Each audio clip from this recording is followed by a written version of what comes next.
এদিকে জাহাঙ্গীরনগর বিশ্ববিদ্যালয়ে উপাচার্যের বাসভবনের ভেতরে আশ্রয় নেয়া কোটা সংস্কার আন্দোলনকারীদের মারধর করেন ছাত্রলীগের নেতাকর্মীরা। এতে বেশ কয়েকজন আহত হয়েছে। সোমবার গভীর রাতে এই হামলার ঘটনা ঘটে। এর আগে সন্ধ্যায় বিশ্ববিদ্যালয়ে আন্দোলনরত শিক্ষার্থীদের বিক্ষোভ মিছিলে সন্ত্রাসী হামলা, ধাওয়া পাল্টা ধাওয়া, শিক্ষক সহ 25 জন আহত হয়েছে। এই সময় এক সংবাদকর্মী আহত হয়। সোমবার সন্ধ্যায় বিশ্ববিদ্যালয় কেন্দ্রীয় পাবলিক লাইব্রেরির সামনে বিক্ষোভ মিছিলে এই হামলা হয়। এদিকে কোটা সংস্কারের দাবিতে আজ থেকে ক্লাস বর্জনের ঘোষণা দিয়েছে বগুড়ার শহীদ জিয়াউর রহমান মেডিকেল কলেজের শিক্ষার্থীরা। সোমবার রাতে কলেজ ক্যাম্পাসে বিক্ষোভ মিছিল ও সমাবেশ শেষে এই ঘোষণা দেন তারা।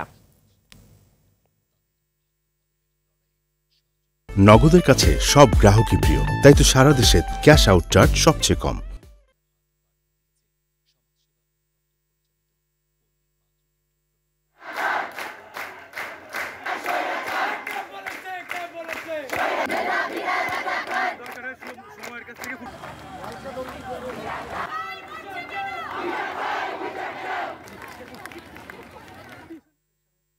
এ বিষয়ে আলোচনাতে জাহাঙ্গীরনগর বিশ্ববিদ্যালয় থেকে যোগ দিচ্ছে সহকর্মী জিয়াউর রহমান জিয়া।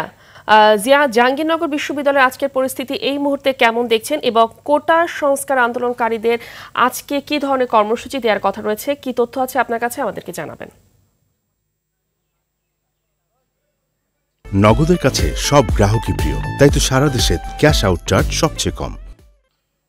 আমি এই মুহূর্তে আছি জাহাঙ্গীরনগর বিশ্ববিদ্যালয়ের যে উপাচার্যের বাসভবন, সেই বাসভবনের সামনে রয়েছি। আমরা যেটি দেখছি যে জাহাঙ্গীরনগর বিশ্ববিদ্যালয়ে বর্তমানে প্রচুর সংখ্যক পুলিশ মোতায়েন করা হয়েছে এবং বিশ্ববিদ্যালয়ের আমি যে বিভিন্ন চত্বরগুলি ঘুরে দেখেছি, সেখানে কোনো শিক্ষার্থী, আন্দোলনরত শিক্ষার্থী এবং বা অন্য কোনো শিক্ষার্থীকে আমাদের চোখে পড়েনি।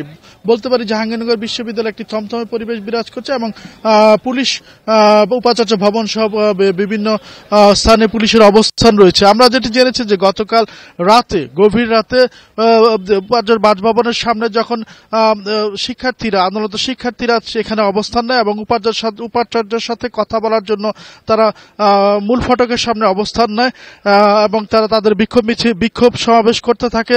তো পরবর্তীতে আমরা যেটি জেনেছি যে এখানে তারা এক পর্যায়ে উপাচার্যের ভবনে প্রবেশের চেষ্টা করে এবং উপাচার্য ভবনে থেকে উপাচার্য তাদের সাথে কথা বলতে না আসায় এক পর্যায়ে তারা ভিতরে প্রবেশ করে এবং এই সময়টিতেই তারা যেটি বলেছে আমাদেরকে, আন্দোলনরত শিক্ষার্থীরা তাদের ছাত্রলীগ নামধারী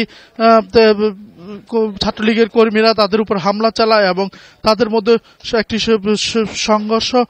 সংঘর্ষ বাধে এবং সেখানে প্রচুর সংখ্যক ছাত্রলীগের প্রচুর সংখ্যক বিক্ষোভ আন্দোলনরত শিক্ষার্থীরা আহত হন এবং এই সময় পরিস্থিতি নিয়ন্ত্রণে পুলিশ এসে ক্যাম্পাসে প্রবেশ করলে পুলিশ, ছাত্রলীগ এবং আন্দোলনরত শিক্ষার্থী এদের মধ্যে সংঘর্ষ বাধে। আমরা যেটি দেখেছি যে ক্যাম্পাসের বিভিন্ন সড়কে মোটরসাইকেল পড়ে আছে, রাস্তায় গাছ পড়ে আছে এবং মনে হচ্ছে যে রাতভর যে একটি তাণ্ডব ঘটেছিল সেটির কিছুটা আলামত রাস্তায় আমরা দেখি এবং উপাচার্যের বাসভবনের ভিতরেও আমরা ভাঙচুরের আলামত দেখি। তো এই মুহূর্তে আমরা যেটি জেনেছি যে ছাত্রলীগের একটি বিক্ষোভ মিছিল হওয়ার কথা রয়েছে। এছাড়া আন্দোলনরত শিক্ষার্থী যারা রয়েছে তাদের বিকেল 3টা একটি বিক্ষোভ মিছিল কথা রয়েছে। তো সে পরিষদ যেটি বলতে পারি যে জাহাঙ্গীরনগর বিশ্ববিদ্যালয়ে পুলিশ মোতায়েন করা হয়েছে এবং বর্তমানে পরিস্থিতি অনেকটাই থমথমে।